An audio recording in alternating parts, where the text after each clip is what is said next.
If you guys got any questions about SEO, drop them in chat. If you've got a website or a Google Business Profile you want me to look at live, go ahead and drop them in chat.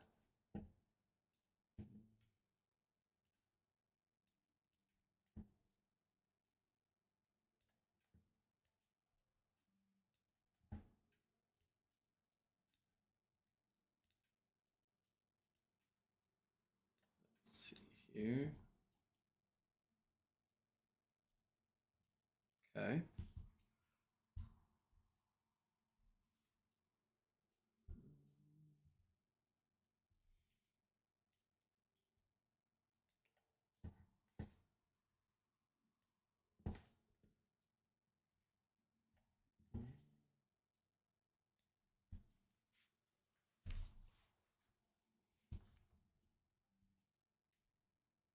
Okay, so let's see.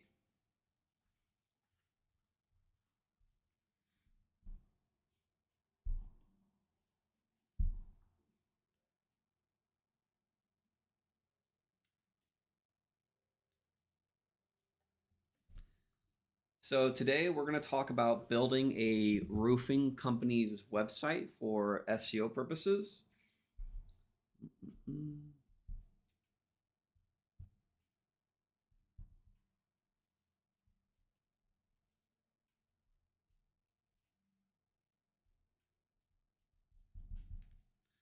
So we're going to touch on the first thing of like your CMS or your content management system.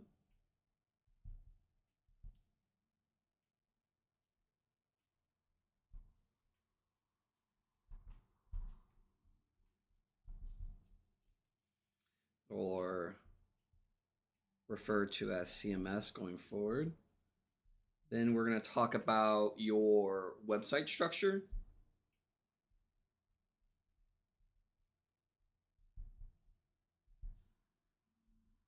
And we'll also go into more detail on kind of what I mean by website structure.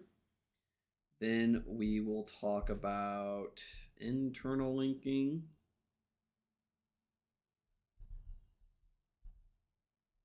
And like what that means. Then we'll also go into external linking.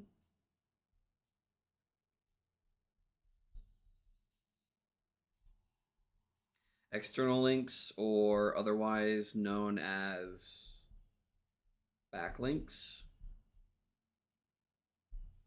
Then we'll talk about some trust factors.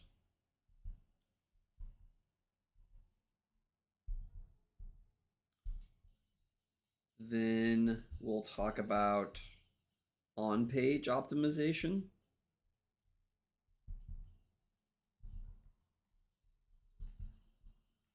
And then below this, we'll also talk about ranking factors, or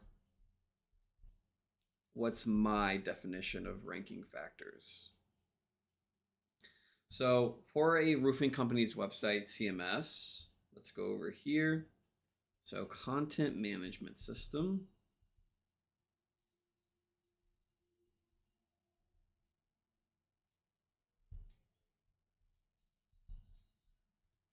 Or CMS.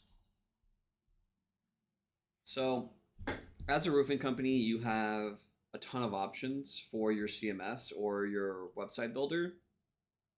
There's two things I want to touch on mainly is that they're not heavy on JavaScript, and mainly we want static HTML.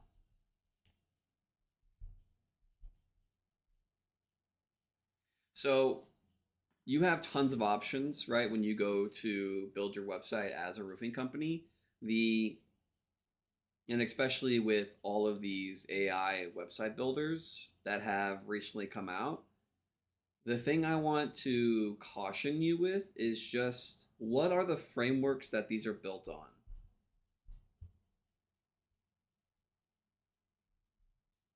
So frameworks are basically just, in a very simple way, what is the type of JavaScript or the type of language that is being used to build the website. So a pretty familiar website builder is WordPress, and that can use a combination of JavaScript and HTML,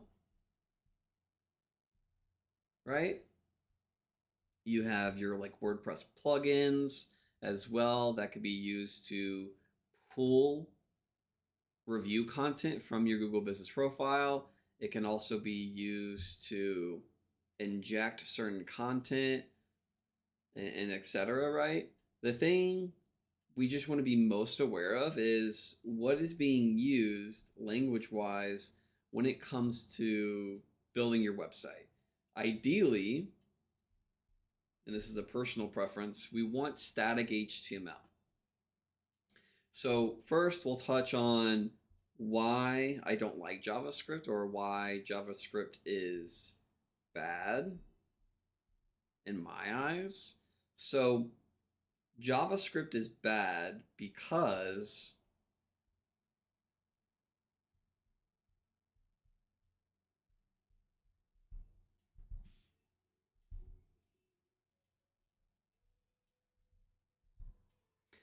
so JavaScript is bad in my eyes because when you put JavaScript on a page or your CMS does it for you, basically what it does is it puts a script, right?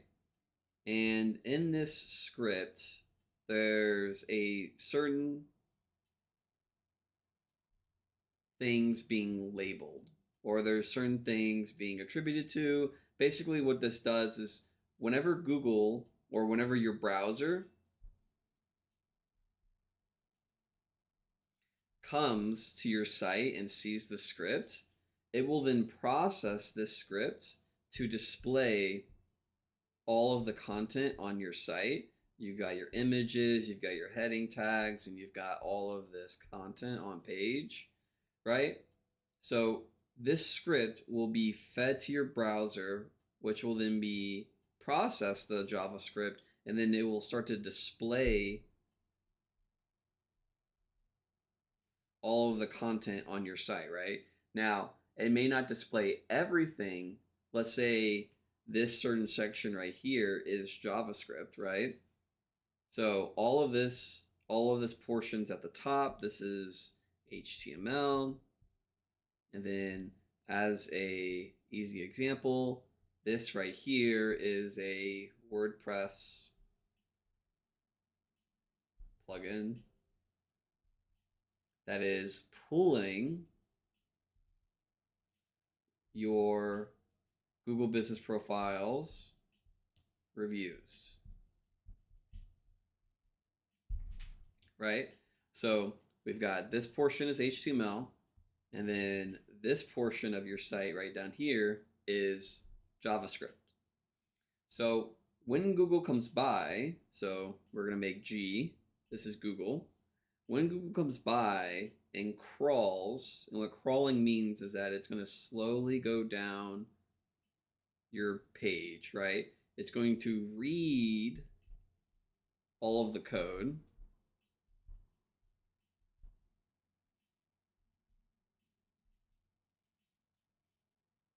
When it comes by and it reads all of this code on your page to get an understanding of what is it about, what's on this page, etc., the static HTML Google's going to see. Google will always see the HTML or the static HTML. Now, a majority of the time when Google comes by, it does not have rendering enabled. So what does this mean? So this means there's going to be times when Google comes by, right? We got G for Google, and it's not going to see this content because Google does not always have rendering enabled. Rendering enabled allows Google to see all of this content.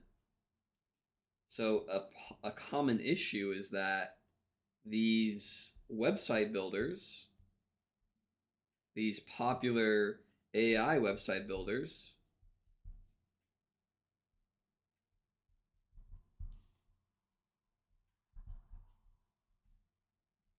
are going to use stuff like React. And all of this puts out JavaScript. So there are instances in which your entire site will be JavaScript. It will be React components. It'll be these other frameworks, right? And so what can happen is, let's go to a more extreme example, because in this example, we're only saying that this WordPress plugin that's pulling in our Google Business Profile reviews is the only section of our site that is JavaScript. So let's say that the entire website is JavaScript, right?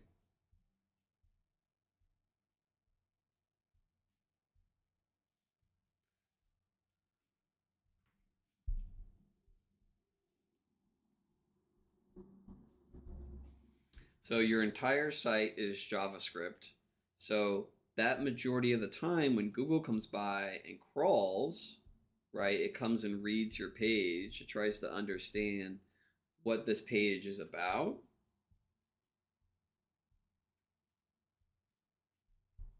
It doesn't have rendering enabled. So all it's going to see is the script that you're feeding it. It's not going to see the content you see when you go and visit the page, because when you go and visit the page, your browser is doing all of the rendering for you. Your browser is what's running the script and then displaying the content to you. So what you see is not what Google will see. So what does that mean for SEO? So that majority of the time when Google comes by and crawls, it's not seeing your content, especially if a majority of it is all JavaScript. Not only that, when you have that WordPress plugin that's pulling in your Google Business Profile reviews via JavaScript, that's also not seen. So what this means is that at times, depending on how much JavaScript is used, rather a majority of the time Google's not seeing any of it. Or in the WordPress example, it's seeing maybe instead 80%. So you're only getting accounted for 80% of the SEO on your page.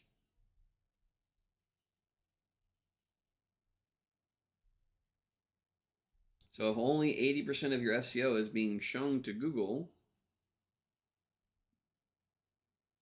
then that other 20% of your on-page optimization is not being seen. And so that can lead to you ranking lower in search when your ideal customer or client is searching for your services, like roof repair or roof leak.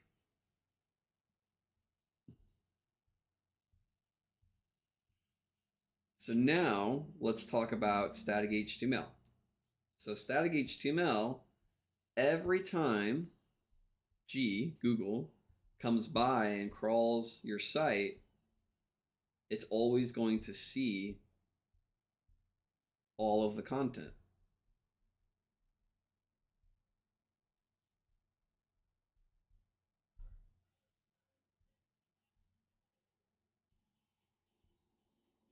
Every time Google comes by to crawl your page, because we're using static HTML, it's going to see all of the content. It's not going to have to send your page to a secondary crawling queue with rendering enabled.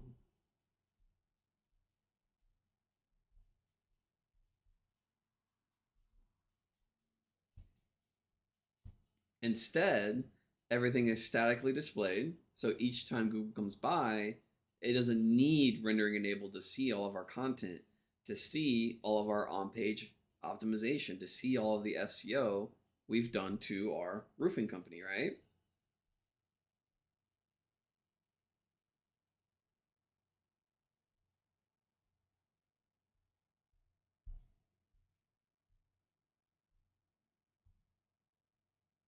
So now we've talked about content management systems. So let's go to website structure.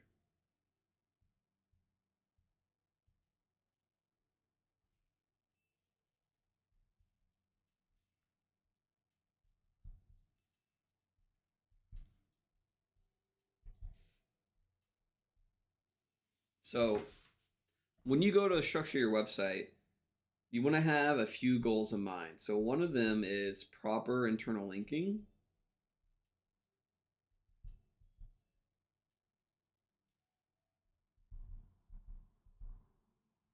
And I'll talk more about that in a second.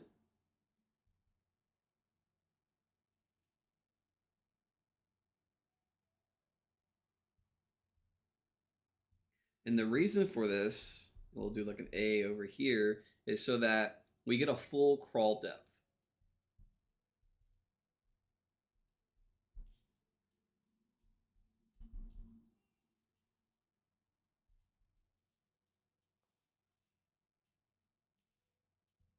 This is also going to help with our indexing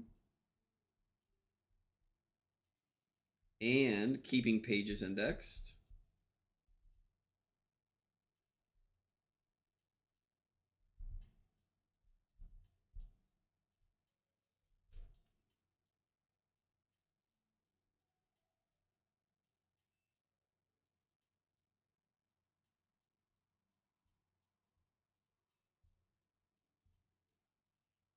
So when I say proper internal linking, what do I mean?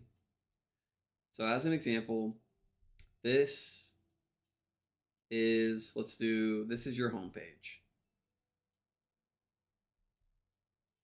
Then you've got a few of your service pages. Let's say you have 4 service pages, and then you've got 4 location pages. You've got an about page. You've got a contact us page, right? So our goal is that every single time Google comes by and crawls all of our pages, not just the home page, crawls the home page. It can also crawl all of the service pages, crawls the location pages, about, contact us. So our goal is that from the home page, Google can find all of our pages within 3 clicks. So what does that look like? What does that mean? So if we were to take an example of this is your home page, right? You've got the top page of the page and you got the bottom of the page. So this is the navigation, or sometimes other called the header. Then this can also be considered navigation, or also called the footer. And so what we want to do in these sections of our page, right? We've got the top of the page, we've got the bottom of the page, where the header and the footer is, we want to have links. And these links are going to go to special sections.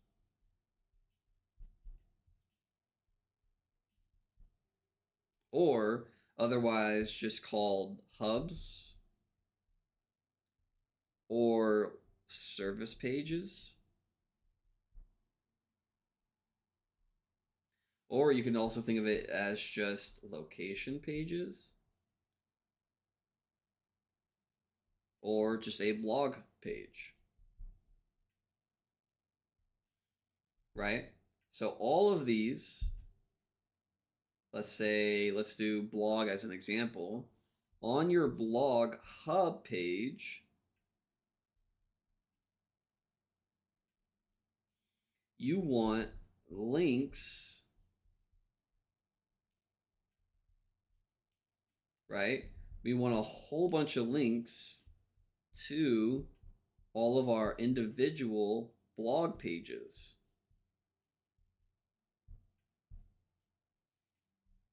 And we're going to use the letter B for blog. So on this blog hub, we want to link to all of our individual blogs. So what this does is Google will come by to our homepage, and we have a link that goes to our blog hub. Then Google will find that link to our blog hub. It will follow it, right? They'll follow that link. And then from our homepage to our blog hub will have all the links going to our individual blogs. So then Google can come by and find all of these, right, from our blog hub, and then it will go and crawl these all individually. So each time Google comes by and crawls, it crawls the homepage, it then catalogs or places all of those links into a queue, which then later it will come by and crawl those as well. Then, so it found all of our links on our blog hub, it will queue them, then it will go and crawl those individually. So this is one example of proper internal linking, because our goal, remember, our goal is, and I'll write it up here,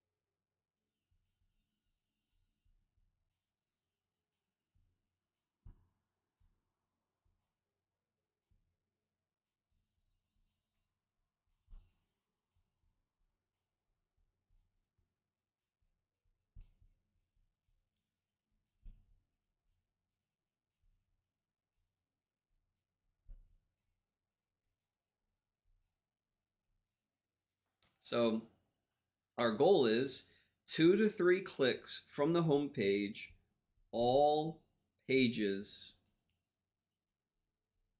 should be found.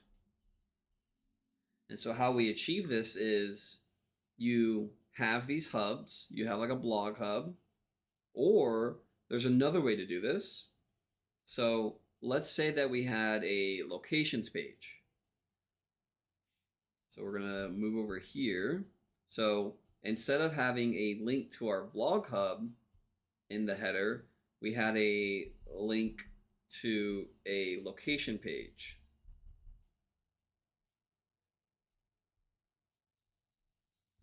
Right? So we'll go out here.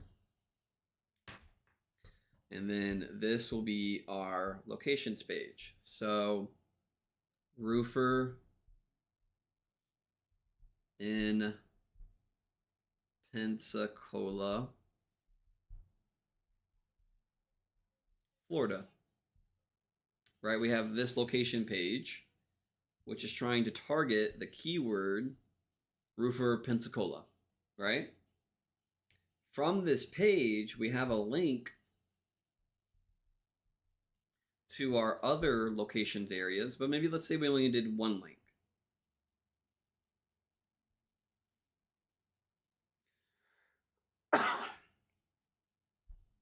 Right, we did pace. On this pace page, what we could do is we could have a ton of links to our other location pages.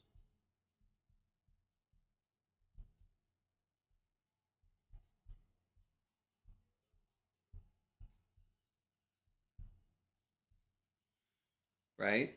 So we got a link from our homepage in our main navigation in the header, linking to our roofer in Pensacola, Florida. Then we have a link from that page to our Pace page, which has links to all of our other location pages. Then what we do is all of these are linking to each other.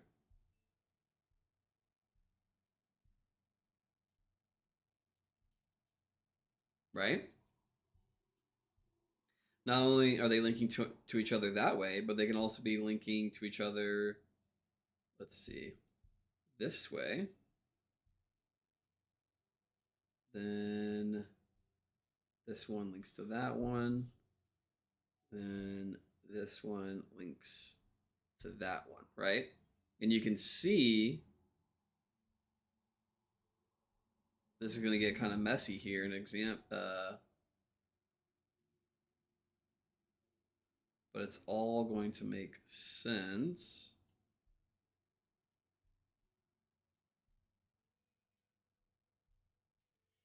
So on these individual locations pages, they are also linking to all of our other location pages. So at any time when Google comes by and crawls this page, this roofer in Pensacola, Florida page, crawls that one link we have to our Pace page, then these Pace page has all of these other internal links to all of our other location pages. This is another way of achieving our goal of Google finding all of our pages within 2 to 3 clicks from the homepage.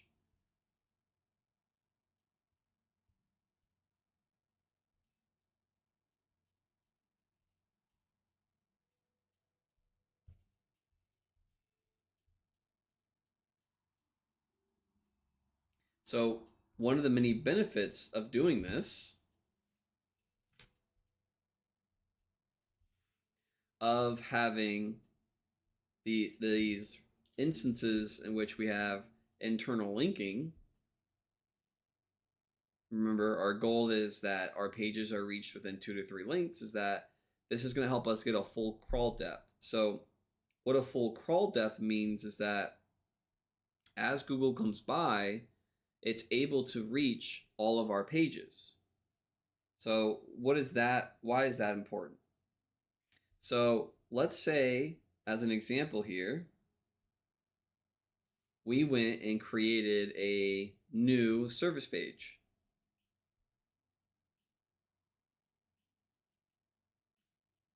But we never linked to it.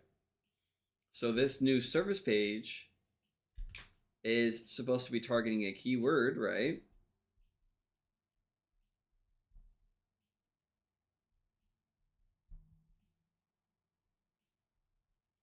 But because we didn't ever link to it externally, or we didn't link to it enough from multiple pages, like down here,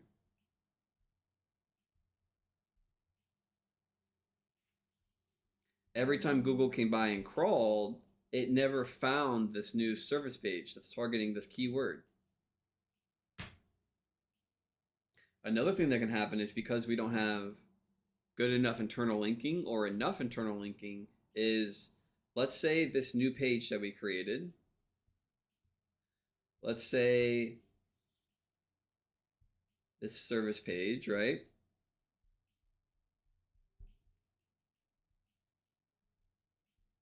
We created, there's a whole bunch of on here, right? And then let's say right down here at the bottom, we updated the page. We added more on-page optimization.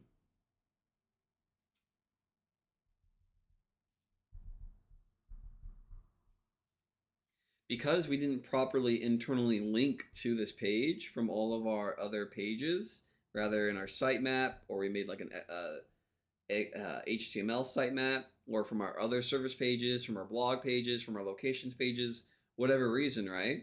So because we didn't link to it, this section right here of all of this new on-page optimization we added, right? We went and we added a whole bunch of keywords to this page. We went and we added a whole bunch of entities, LSI terms. Maybe we even added some more schema on this page. Well, because we didn't link to it at all, we didn't have proper internal linking, Google will never see that new on-page optimization we added, or it's going to take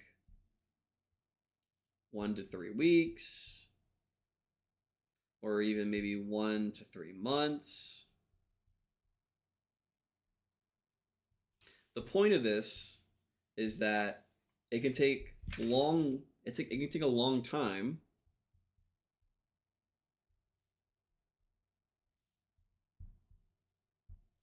for Google to see this.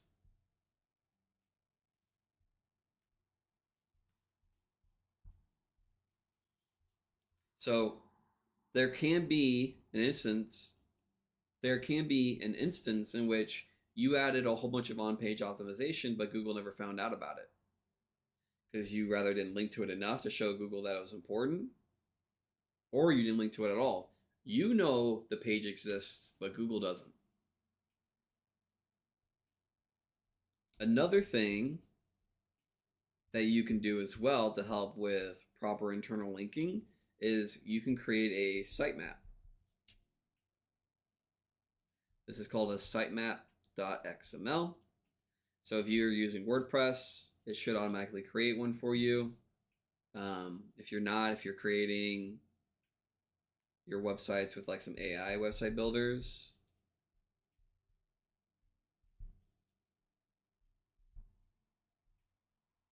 what can happen is that you may have to prompt it and tell it to create a sitemap.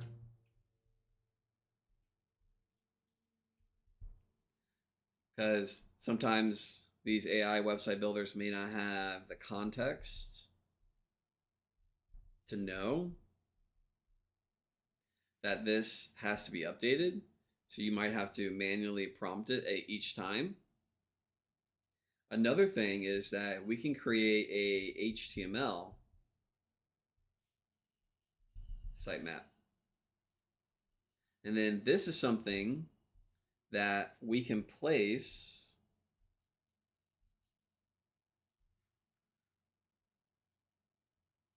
in the footer. So this is another chance or another opportunity for us to link to a page. So the sitemap is a page that has all of the links on your site. So not only in the footer can we link to our HTML sitemap, we can also put our XML sitemap in there as well. So whenever Google does come by and crawls our homepage and puts all of those links into a queue, we can have it queue up our HTML version of our sitemap and our .xml version of our sitemap.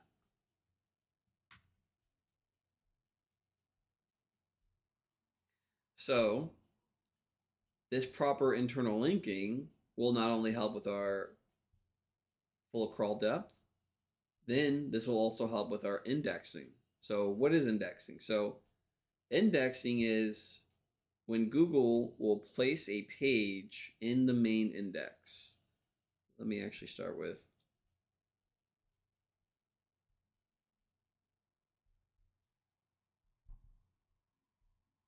now there are many names for this, but for now we're just going to call it the main index.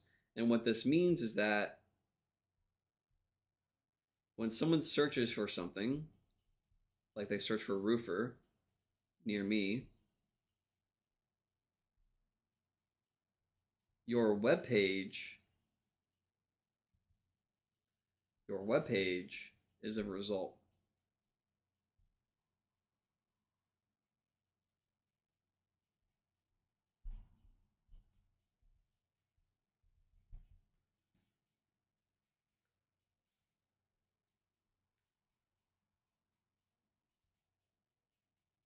So what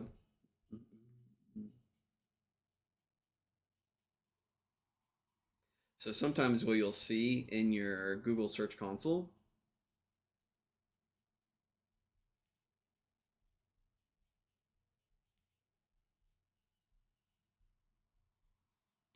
is you'll see this little box in the page report, and it will be like this, and then you'll see something like this,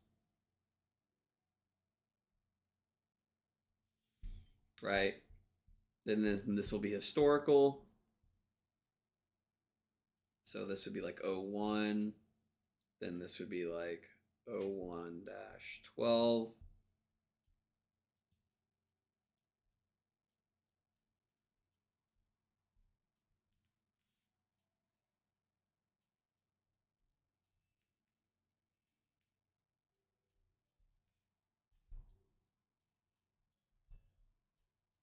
So as an example here, we can see that we've got 450 pages that aren't indexed, and then we have 100 pages that are indexed.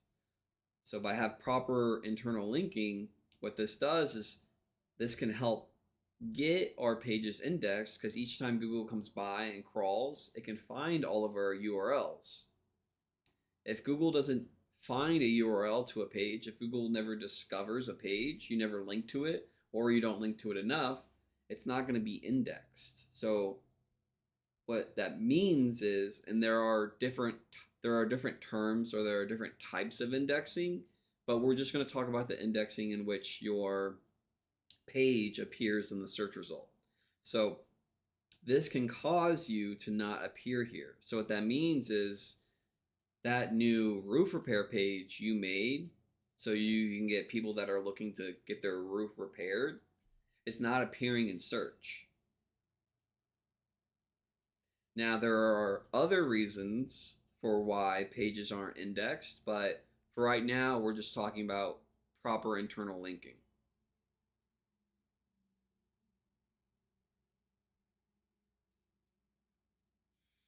So not only will proper internal linking help get your pages indexed in the first reason, but it will also help keep them indexed as well.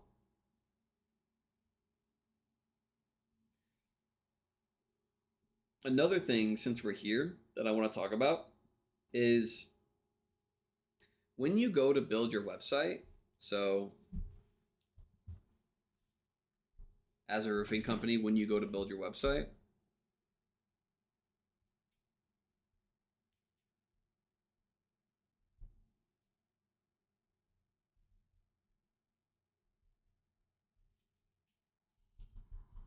or you already have your site,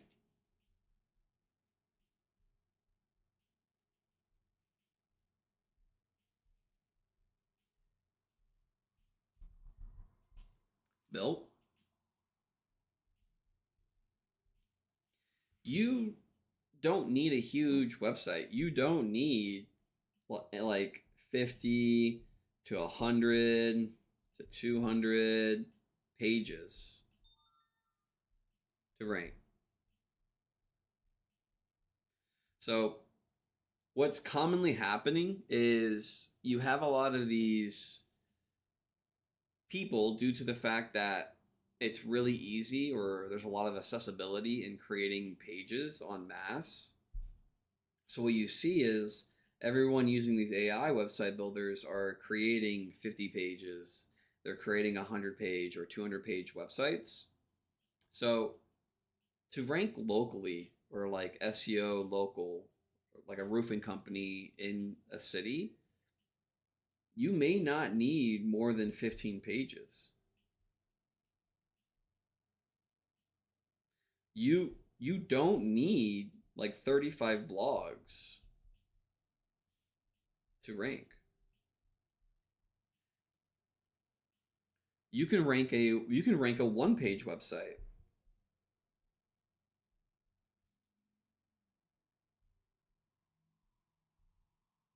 right? Like I have a current client right now, and so when I say one page, I'm just referring to the home page. I'm not including like a privacy policy, or like a terms of service,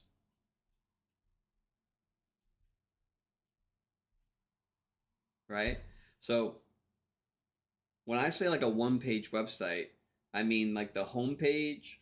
Then we have like the trust factors. So we've got the sitemap, we've got the privacy policy, terms of service, robots.txt, um, ads.txt. Now the HT access isn't a page, but so we have a HT access set up. So uh, we redirect all traffic from www to non www, right? So regardless of all that, what I'm trying to say is that you don't need like a 50 to 100 page to a 200 page website to rank as a roofing company in local search. You can have a very simple website, very simple structure site where you maybe have only like 15 pages and you can rank just fine. So,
yeah.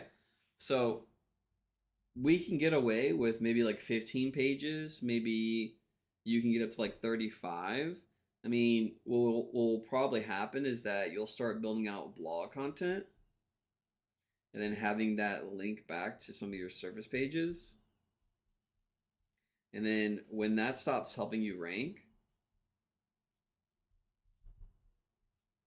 that's when you're going to want to look towards more external links or backlinks.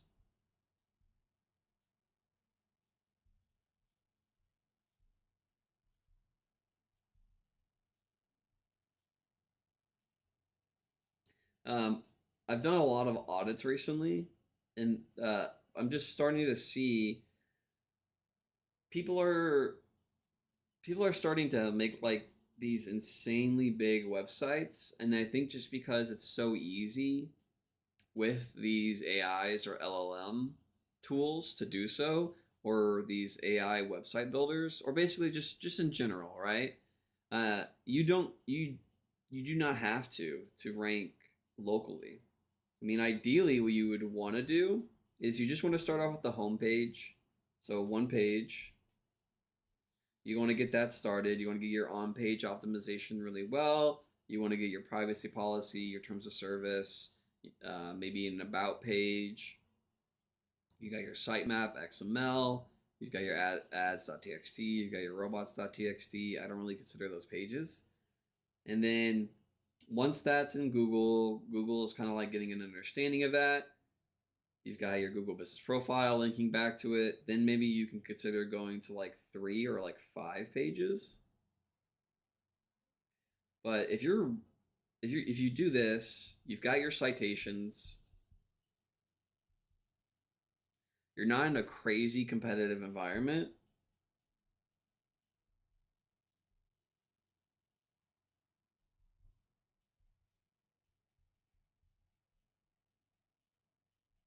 Because a lot of this, the amount of pages you need, so like pages or how big the site is,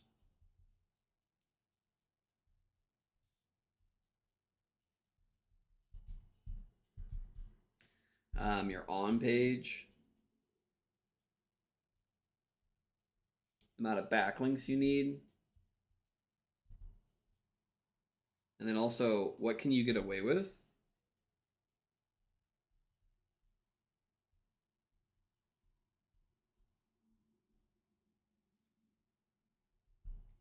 is a lot determined, like all of this is determined by your competition.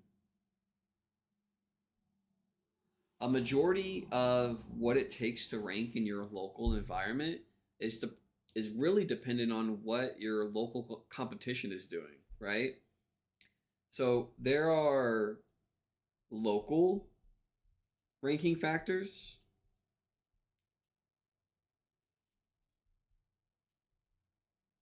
Then there are global ranking factors.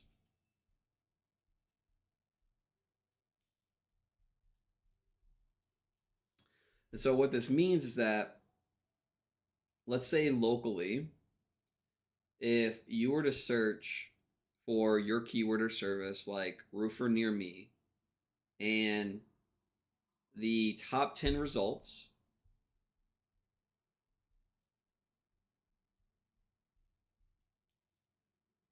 now, there's a caveat here. The top 10 results, but we searched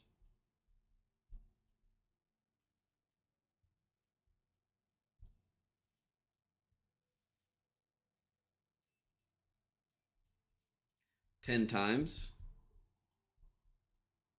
Okay, so the top 10 results, like averaged out from the 10 times that we searched. So, of those pages that are currently ranking, if their backlink portfolio or backlink profile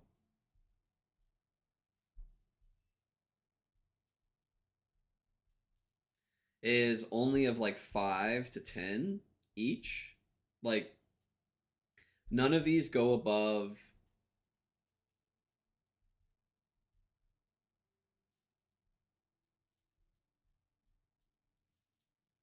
50,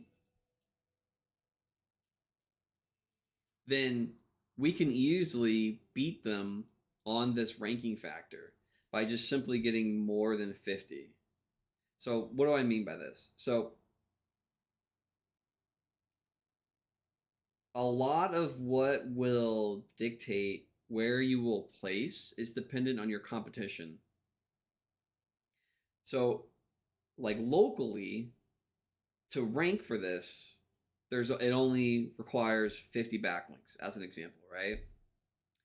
Globally, like if we were to look at across a whole bunch of different keywords, a whole bunch of different local competition levels, if we were to look globally for roofers, and let's say in one city it's 50, in another city it's 150, then another city it's 200, then we've got 35, and then we've got 1,000, and then all of a sudden we start looking in Los Angeles, and we're like, oh, so here it's like 3,500. It's like, oh, okay, well that's crazy. What I'm trying to say is that you really want to look at what is occurring where you're located, because you can go and look at Los Angeles and you can see this 3,500 backlinks, right? And you can think that that's what it takes to rank locally, but that's not true. There's a lot of areas, like local areas, where you can easily beat out like 80, like 90% of your competition with one press release. And so what a good press release will get you is like 300 plus backlinks.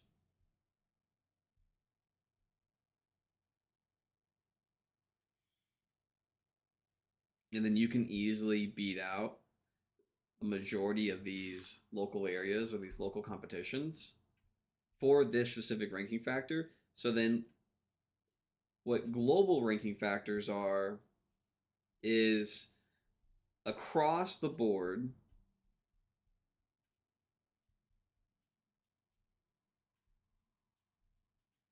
right? Across all the keywords or across a lot of the keywords that are searched, right? So each of these are a keyword.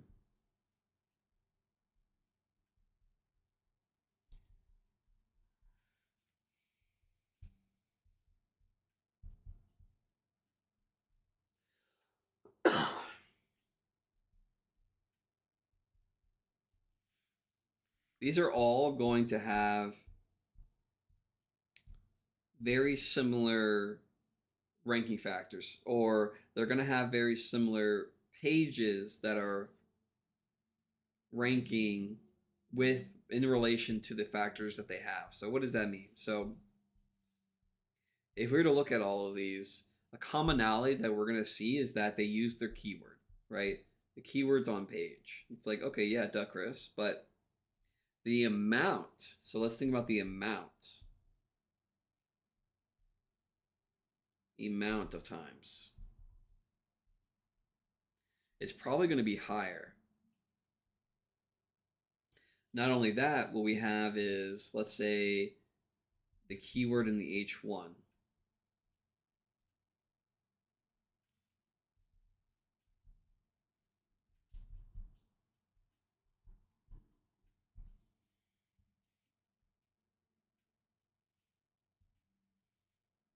Is going to be common across globally all of these different keywords.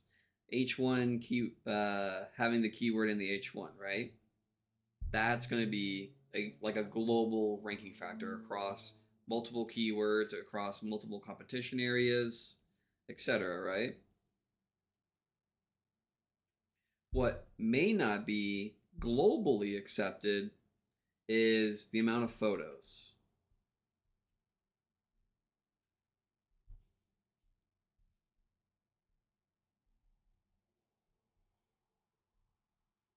Now, what do I mean by this? So, not only do we have local, but then we also have the type of keyword.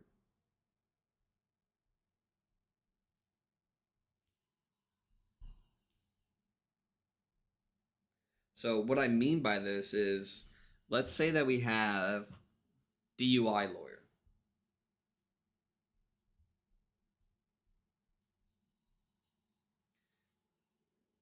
A DUI lawyer keyword is going to have a higher word count on average.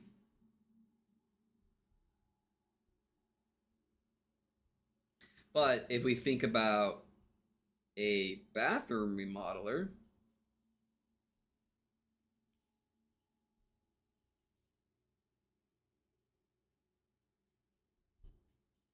right? This is going to have higher photo counts.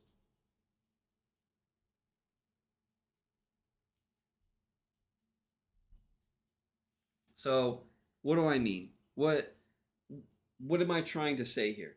What I'm trying to say here is that the type of keyword that you're going to rank for is going to have different influences on what ranks.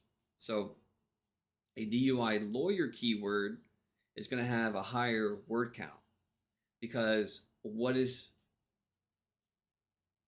chosen as a ranking factor is the competition for that, right? So if everyone in your local market has a higher word count for this keyword, then that keyword requires a higher word count. Now, as a bathroom remodeler, because you're going to have more photos than DUI lawyer, right? Because bathroom remodeling is a very visual service. What's going to happen is that you're going to see higher photo counts correlate with rankings for this very specific keyword. Your competition locally is going to use more photos on average than if we were comparing this to DUI lawyer, right? So let's say that your competition uses an average of 10 photos.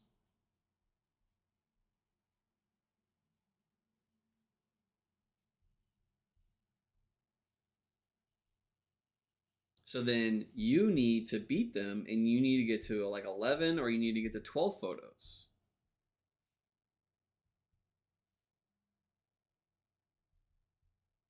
Now, let's say you're trying to go after DUI lawyer. So your word count, let's say on average, they're using 3,000 words on their pages. So then you need to slightly beat them.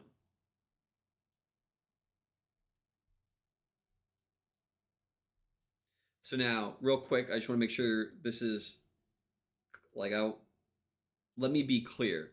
There's more than 2 ranking factors. There's over 100,000 ranking factors.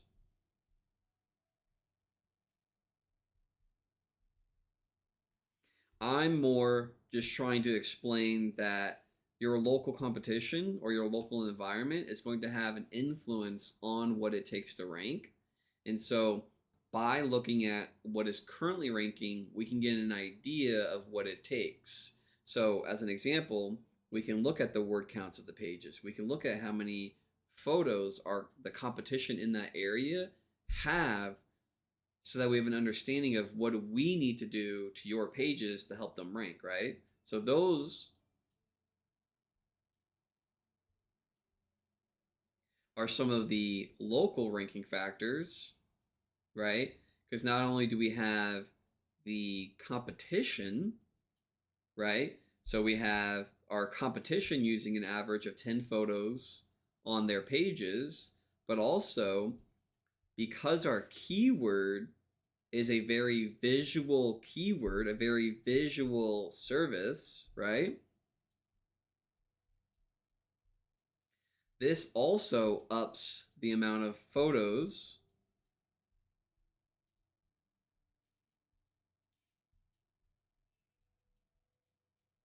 required to rank. Because a DUI lawyer is a higher word count,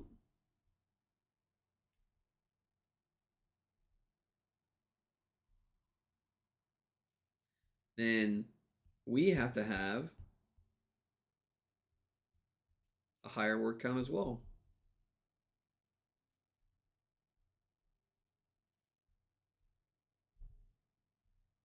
The other thing too is when we consider DUI lawyer, this is a super competitive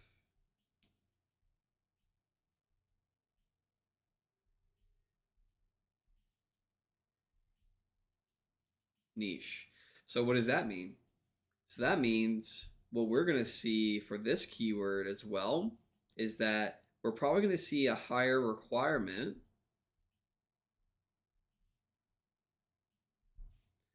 for backlinks. We're also going to see a higher requirement for keyword density.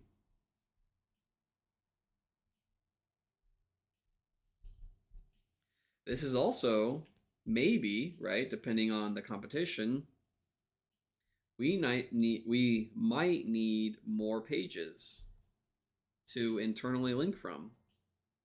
We might need more relevance from those pages, right?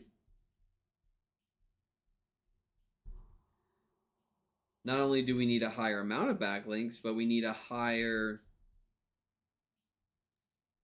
quality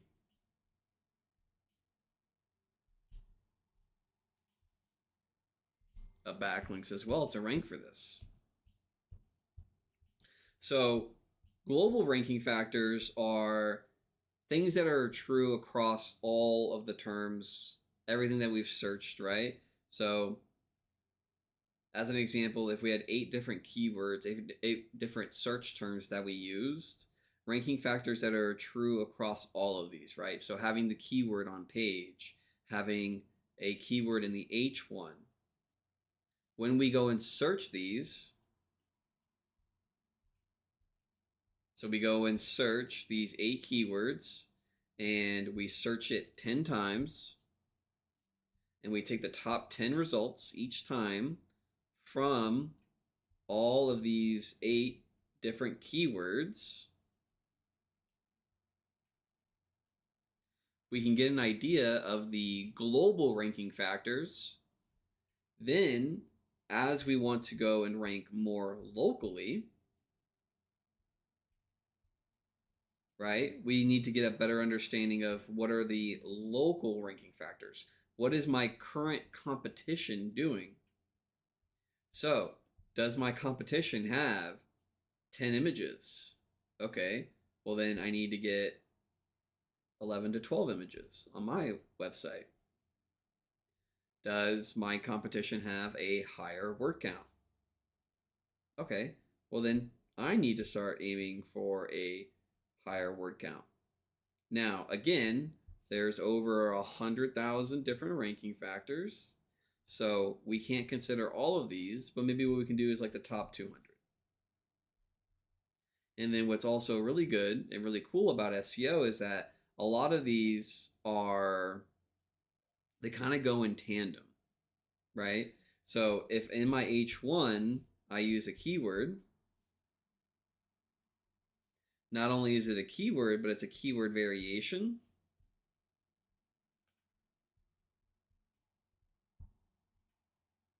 I now get, so I have an H1, so I got 1, there's a keyword in it, 2, then I got a keyword variation, so 3.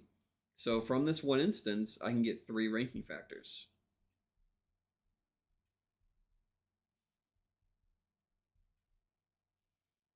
And then this is just one example, right, of 1 or 3 to where I can start getting more of these, I can start getting closer to there.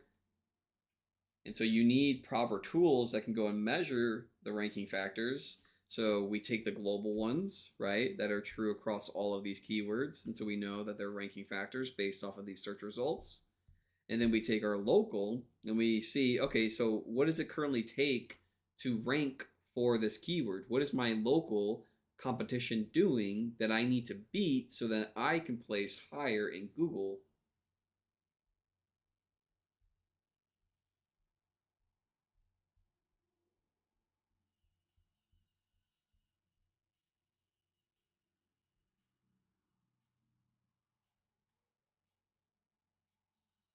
So yeah, that's the whole, we covered all of it. We did website structure, we did internal linking, we did external linking, backlinks, we did trust factors, and we did on page, and we did ranking factors. So yeah,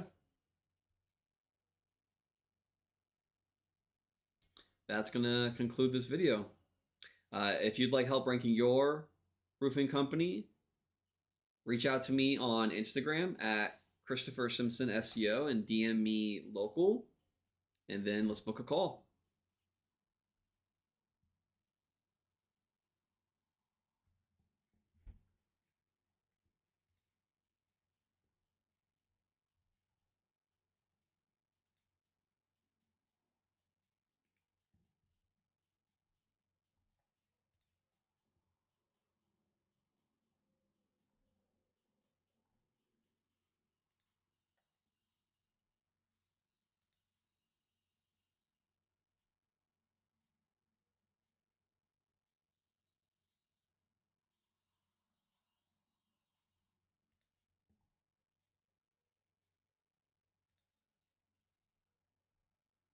If you guys got any questions, any local questions, make sure to drop them in chat. If you want me to look over your site live, drop it in chat as well. If you got a Google business profile you want me to look at, drop it in chat as well.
reason, right?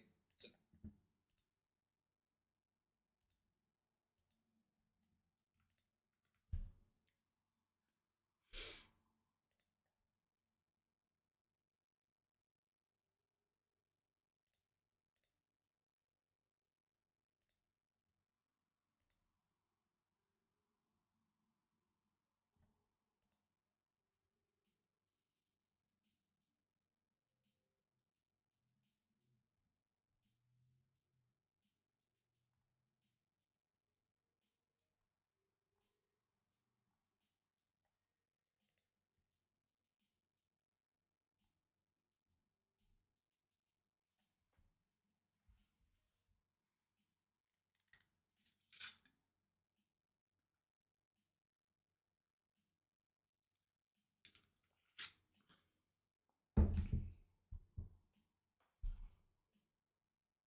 okay. Again, if you guys got any questions, make sure to drop them in chat.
Okay, we're setting up to do a med spa audit out of Dallas. So I'm just getting everything set up for that, guys.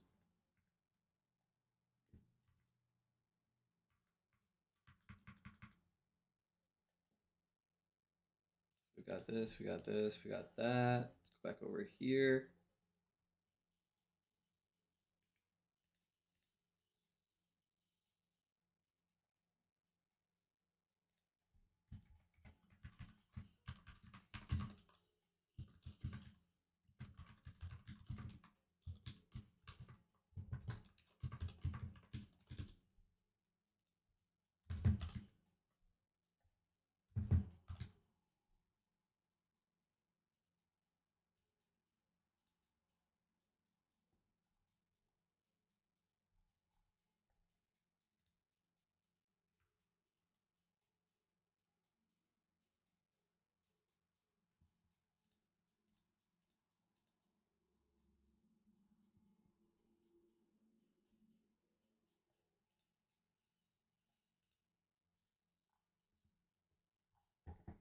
So what I'm trying to do right now is find there's their Google Business profile. Okay.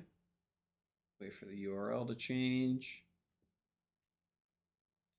Then we'll do this. We'll go search for in Google.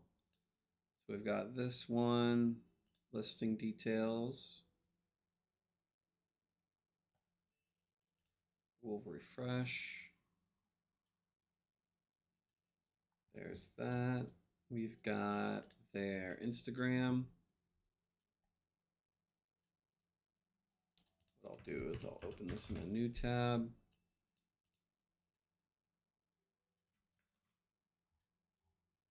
So they got a Facebook, they've got a Instagram. They've also got a YouTube.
So I'm trying to get everything together to do this audit. If you guys got questions while I get this set up, make sure to drop them in chat. If you want to look at your site, make sure to drop it in chat. And then also, if you want to link your Google Business profile, I'll look at it as well.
Is this WordPress?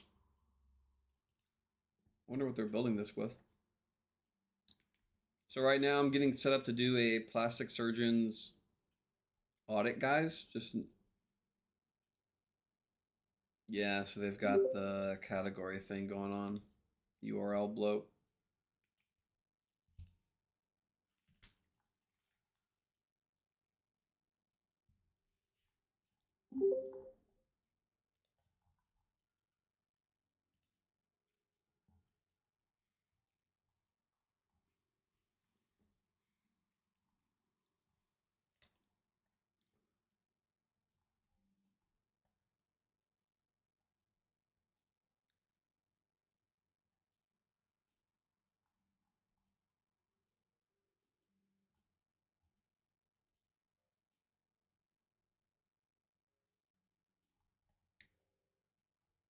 Okay.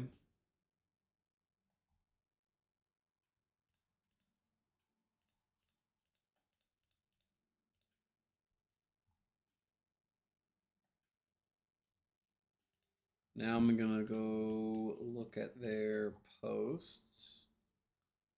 Got the description. Let's go here.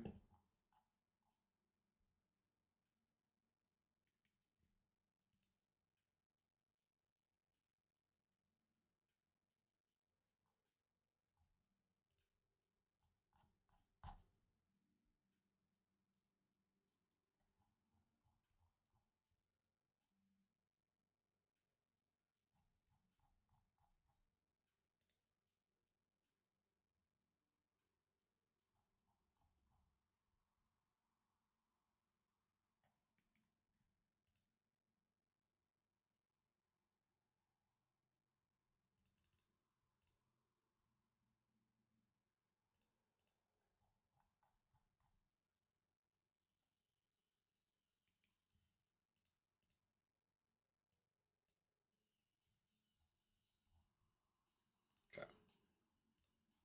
All right.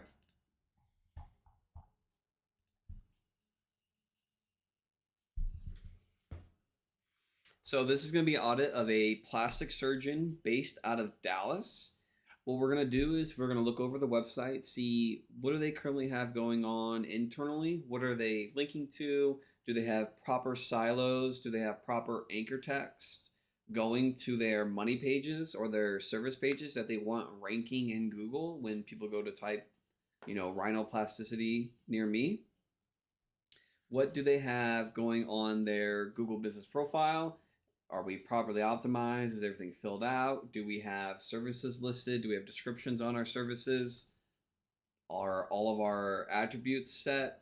Do we have the free parking set? Like, are we hitting yes and no on all of those questions that Google asks of us? Are we linking to all of our social media profiles? Then what is going on externally? Looking at all of their social media profiles, do they have all of them? Do they have what do they have? How are they linking back to their site from those social media profiles, from those social posts, and how does that all look? So, first thing I want to look at is their Google Business Profile. So on this plastic surgeon's Google Business Profile, we're going to grab the listing details right here. This is a Chrome extension called Plepper, P-L-E-P-E-R. It's a great Chrome extension. I highly recommend it. I'm going to refresh this real quick, just make sure this is up to date. So on this plastic surgeon's Google Business Profile, they're doing a lot of things great. These are things that you want to be doing on your Google Business Profile as well. So first thing that we can see on this plastic surgeon's profile is that they've got their address verified. So you never want to be a serviced area based profile.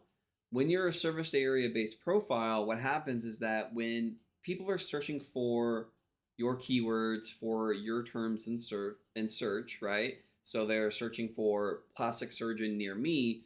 What happens when you're not verified address or that show address to customers when you set up your Google Business Profile, you rank lower on average. What does that mean? That means you're going to be in the 5th, the 6th, the 7th, the 12th, the 20th position. So whenever you search, you'll notice how there's that 3-pack. This is where you want to be. There's a study done on the amount of clicks and calls that go to these positions, the first position gets 34%, the second position gets 26%. Do you see how much is already going to these first two positions? This is where we want to be, because anything else after that is then split amongst everything else below it, right? So you get to the fourth and below, and all of a sudden you're splitting hairs. You're splitting that 2% of clicks or calls, and then you get even further below, and you just get less and less, right? So make sure your Google Business Profile is verified address or show address to customers. Next, we want to get keywords in the Google Business Profile name. So they are doing something great here. They've got facial plastics. So they've got a keyword in the Google Business Profile name. If yours don't, what you can do is you can file a do business as with your state, $40 to $60. You go and file that with your state, and then now you can name your Google Business Profile something different, right? Because we have that proper documentation, that corporation documentation that we can show Google, hey, this is the actual name of our business. Get that keyword in there. We've got a verified address. Next, our primary category.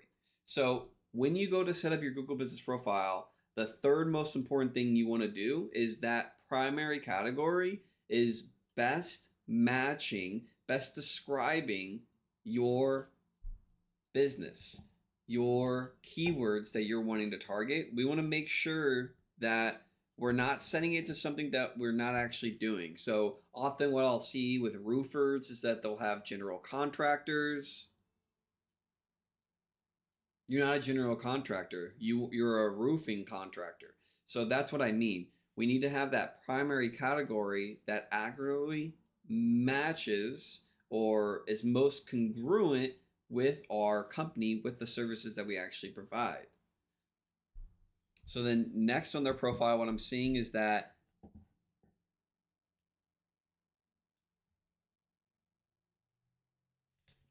one second.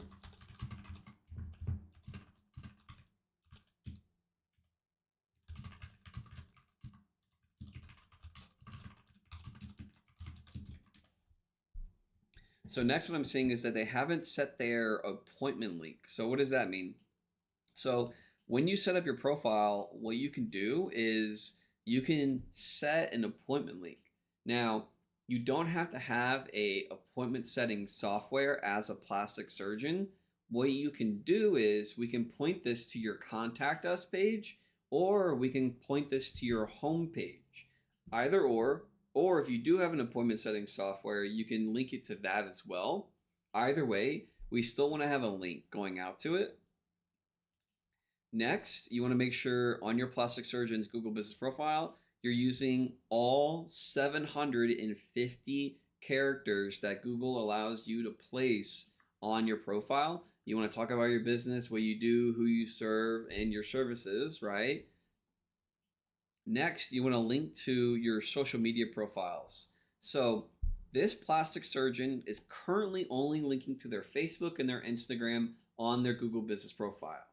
Now, if this is all the social profiles they had, this would be great. The only thing I would say is that they need to go get the other they need to go get the other 5 social profiles for their Google Business Profile. Even if they don't plan on posting on those social platforms, you still want to create them.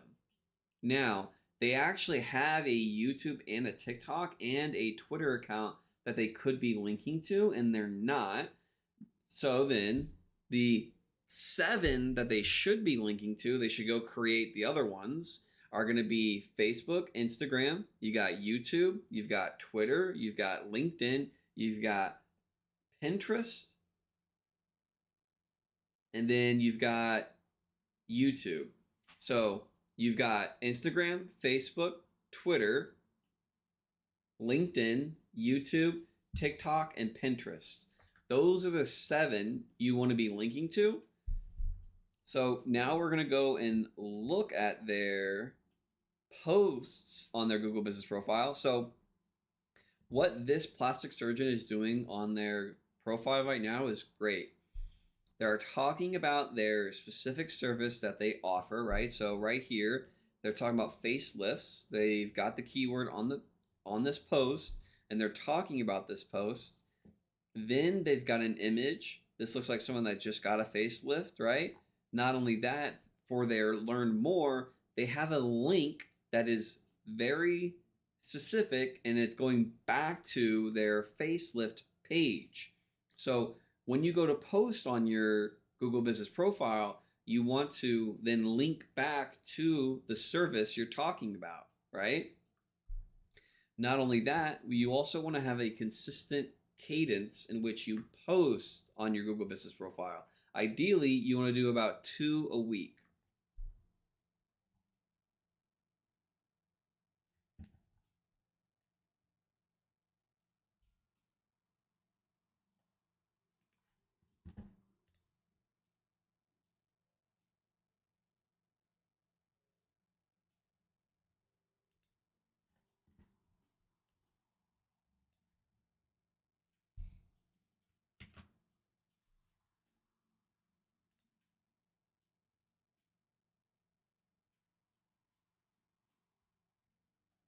They've actually got a broken link here, but we're going to skip that for now.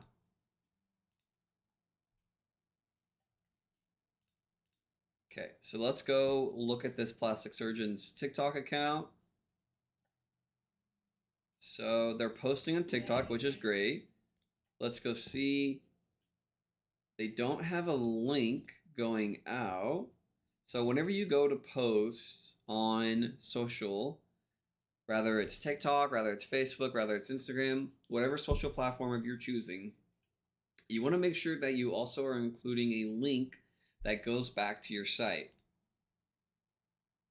Google just rolled out something in this Google Search Console to where you can start seeing the traffic your social media posts are getting and the links and the clicks that they're getting as well, right? Not only that, on your TikTok account, you want to have a link in your bio. And in your bio, you want to talk about the company. So you want to have a consistent name of the company. You want to have a consistent address. And then you also want to have a consistent phone number across all of your social platforms. Then you also want to have a consistent link or a website URL going back as well. So I'm going to look at some of their other posts to see. Yeah, so we ideally, anytime you post, you want to make sure that we have a link going back to your site. Anytime you launch like a new blog, anytime you launch like a new service or a locations page, having links back to those pages can help not only get those pages indexed so we can get them ranking and getting traffic, but it can also keep them indexed longer. So let's go to their Facebook. So their Facebook, they've got a link going back to their site. This is great. So let's look at the phone number. Does the phone number match? Phone number matches. That's consistent. That's great. That's what we want to see. Again, looking at their posts. So looks like he's got an automation for Bird Eye to post on his Facebook account. He's got another post, but again, we want links going back to our site each and every time that we're posting on socials. Another post without a link, so I would go back and include links on those. Let's go to their YouTube. So on the YouTube, we have links to their other social profiles, which is great. This is exactly what you want to do. YouTube is another Google asset or Google platform. Ideally, you'd also want to, nope, they got a link to their website as well, which is great. So let's go look at their YouTube posts. Are we including links back to our site down here? So again, no links. I'm not gonna scroll too far down. We're probably gonna see some stuff we don't wanna see. Yeah, so again, I would go and get links going back from those social platforms back to your site. Let's look at the Twitter account. Again, looks like you have some Bird Eye automation that's posting these reviews that you're getting. But again, we ideally want these to be more custom or like a little bit more effort put behind these. And then also including a link going back to your site as well. Let's look at the Instagram. Instagram's got the address, which is great. We've got the same exact phone number. So anytime you have anything referencing your business, it needs to have a consistent name, it needs to have a consistent address, and it needs to have the exact same phone number and a link going back to the site. We never want to have inconsistent phone numbers because then Google's like, okay, what's your actual phone number? And we also never want to have inconsistent addresses. We always want everything externally and internally talking about the same name, address, and phone number of our company, of our site, of our Google Business Profile. So they've got a link going back. Let's go see. So again, it's good that we have the same phone number, but anytime we're posting on socials, we want to have links going back to our site. So that's it for them externally. Is there anything else? Let's look at their reviews. Are they responding? 6 days ago, they're responding. This is great. So as a plastic surgeon, you always, oh, there's one. Oh, no, never mind. You always want to be responding within 24 to 48 hours. And it looks like they are staying on top of it, which is great. So let's close that. Let's close that. There's that.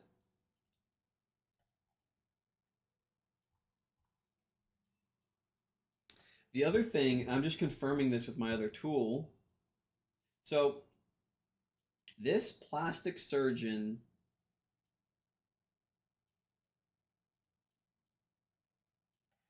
has no services on their Google Business Profile, which is kind of crazy to me that this is occurring. So ideally what you want is at least like 10 to 15. I'm honestly a little astonished that this plastic surgeon doesn't have any services listed on their Google Business Profile, especially since they're working with an SEO company. Either way, yeah, you want services on your Google Business Profile. As you list the services, make sure we're using the services like keywords, how people search for it. Then we also want keyword variations of that service.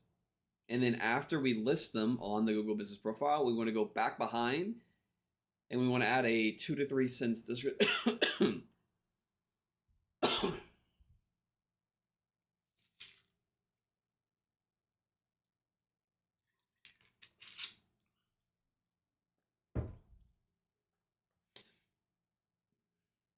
As we add a 2 to 3 sentence description on each, we want to go back behind each of them. So as we add those 10 to 15 services, then we want to go back behind them and add a 2 to 3 sentence description for each.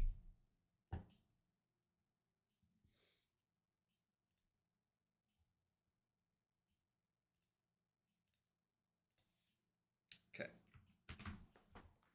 So now we're going to go to the website audit.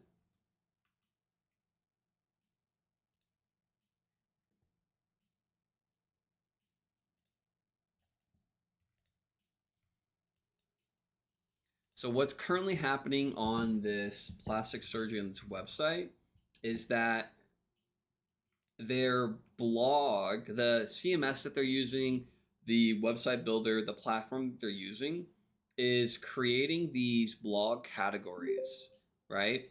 So why this is important is because what's happening is that as they go to create very specific blog content, right? We can see here we got facelift, and we got neck lift. So we've got 2 categories. And what this does is it creates a new URL. So right now this is creating /blog /category /facelift. So that's not an issue, right? What's an issue is that we're now creating 4 new URLs when we don't need to be creating these. What this does is it creates instances in which we get URL bloat, because every time they go and add another category, they get a brand new URL. Ideally, you want as few URLs, or what you really want is each URL to have a very specific reason. These currently, in my opinion, do not serve any purpose.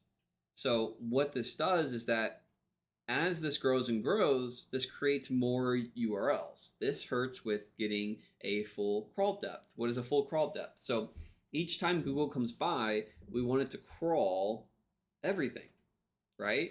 We wanted to see the new on-page optimization edit we made to our service or our money page. We wanted to find all of our new URLs if we did make any.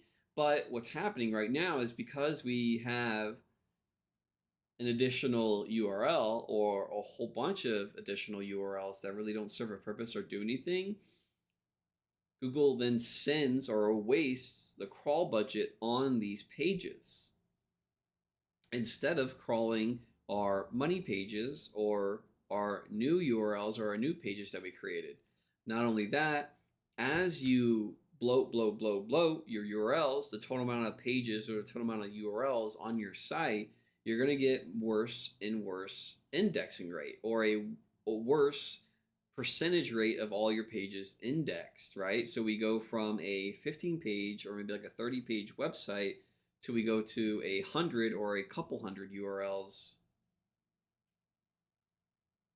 Less and less of those pages are going to be indexed because more and more of them don't really serve a purpose. They don't actually do anything, right? And then we can see here is they've got a filter URL. So if I order by newest or oldest, we can see right here in the URL, it goes /blog / sort equals oldest. So again, we now have another URL that doesn't actually do anything. It's just creating more and more pages for Google to go and crawl. Sorry, this says it was written December 31st, 1969. I don't believe that. Either way. And then here, so not only does it create a new URL if we go to oldest, but it also creates a new URL if we go to newest as well. So I'm curious actually, if we go to facelift and I go to oldest, so here we go. So this is another example. So we've got /blog /category /facelift / sort equals oldest. Then I can click newest and I've got another URL. So this one category creates 3 URLs. We've got the category and we've got, because they have this order by newest and oldest, we've got newest and oldest. So then if we go to neck lift, let's see what it's not even filtering the categories. And then I go to newest and I go to oldest. So now I've got 6 URLs that aren't doing anything.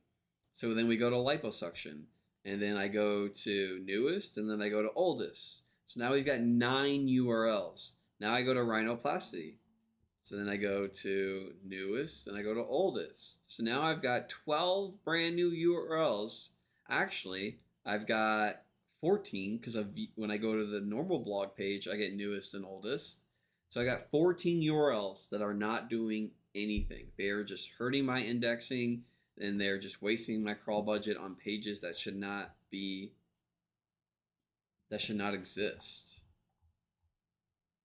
You only have 6 blogs, but you've got more of these faceted navigation buttons that are creating more pages than actual blog pages. Okay, so now let's go to your gallery.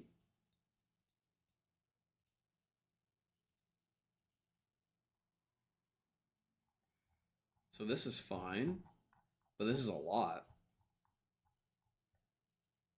View patient details. I'm gonna go drag this off to the side in case this isn't.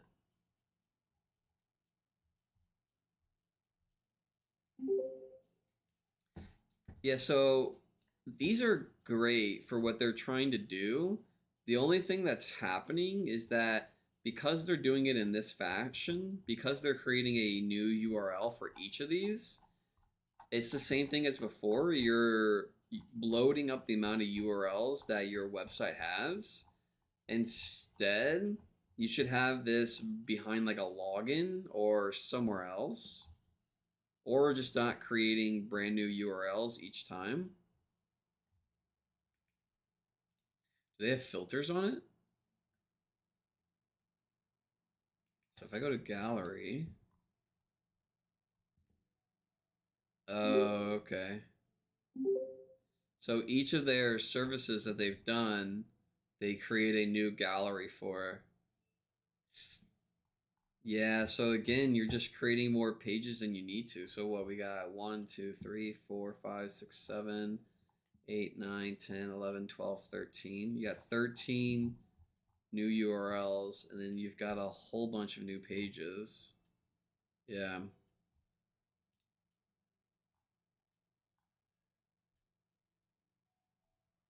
Yeah, that's not helping.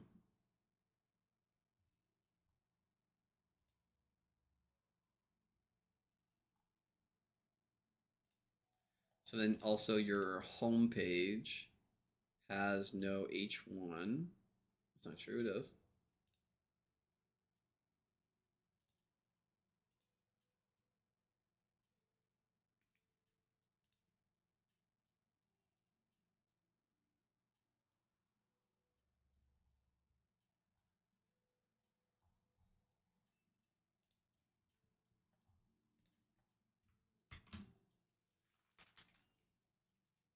Okay, so this URL just doesn't work.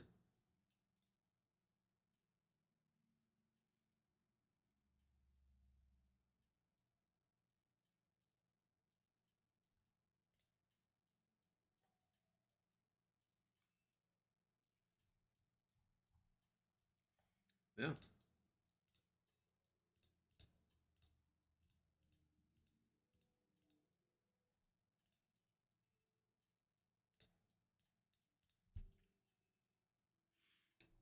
Yeah. So they've got a little bit to clean up. They've got a little bit going on with not linking their social profiles. They've also got a whole bunch of URL bloat that they need to figure out. Let's go look at their.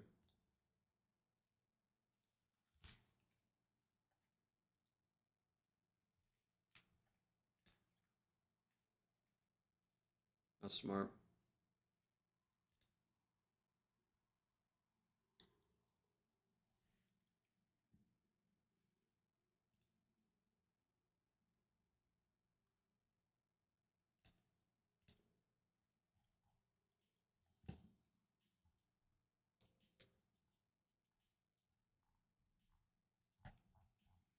So majority of this page is JavaScript.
If you guys got any questions, make sure to drop them in chat. If you got a website or a Google Business profile you want me to look at over live,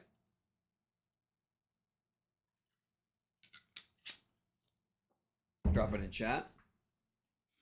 So this plastic surgeon is pulling in their Google Business profile review data with JavaScript. So what's happening is that a majority of the time when Google comes by without rendering enabled, it's not seeing this review content.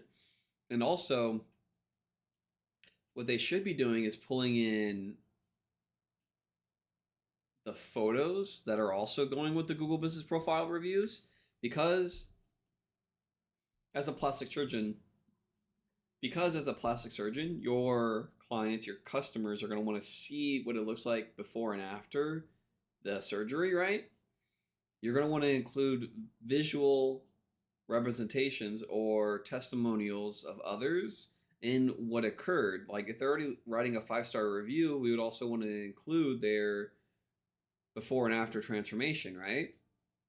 Not only that, what we can do is by pulling in the review content from people that have previously purchased, what we can do is this is where we can get a lot of our SEO on the page. What does that mean? So instead of creating this super long horizontal page where it takes 10, 20, 30 scrolls from top to bottom, what we can do is very similar to how they're doing it right now in this accordion or this carousel, right? So it's a section on the screen that scrolls vertically. What we can do is we can go from the 5 or 8 reviews that you're currently displaying and we can go to 35. We can have 35 reviews on the page with all of their review content. And when people naturally speak about the service, they're naturally going to include the keywords, the entities, the LSI terms, and the keyword variations. So then we can get a lot of our SEO on the page through using the review content and having it scroll horizontally instead of vertically in that specific carousel section. So we go from having a 20 scroll page website to now all of a sudden it takes maybe 5 scrolls. Our FAQs are accordions, which are default closed. Now, if they were to go to open them, then obviously the page would go, you would have to scroll a lot further to go up horizontally, right? But now instead what we do is we have the accordions default closed for all of our FAQ questions where we get more of our SEO on page. And then in our review content, we start bolding keywords, some LSI terms, some entities as well, right? Getting more of those SEO ranking factors, getting more of our SEO on the page without removing the customer's journey or their experience, right? These are just other ways that we can rank the page without hindering the customer's experience. And then also, when we go to pull that review content, if we're also pulling in the images that they left behind, we then can go behind those, add verbose alt text, which is just a HTML tag, right, on those. And then we can start getting 2 to 3 even more sentences on the page, getting more of those entities, more of those keywords, keyword variations, and LSI terms, right?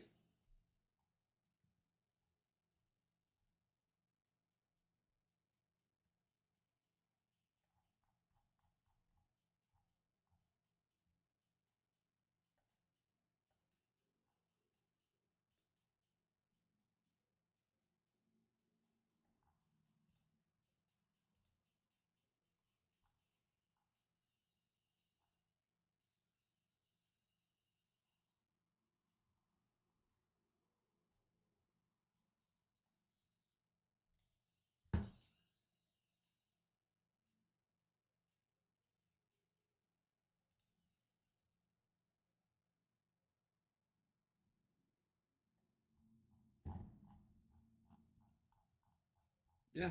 So that's about everything I see for this plastic surgeon out of Dallas. Oh, they got videos.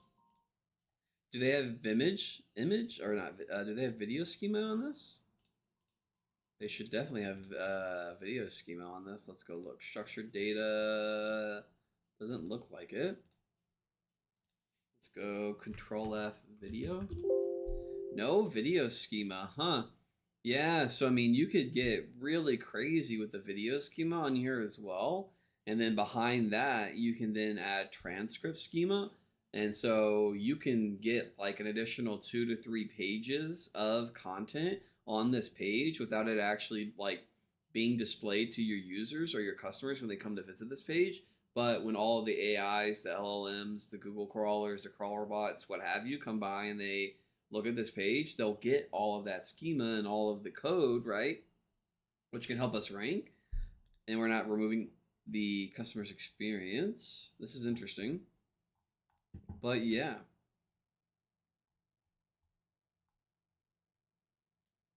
Oh, this is smart. Or is this because I have it? Oh, that's because I have it. But yeah. Oh, their phone number is different than their Google Business Profile phone number. They need to go clean that up. Yeah, this is the end of a plastic surgeon's audit based out of Dallas.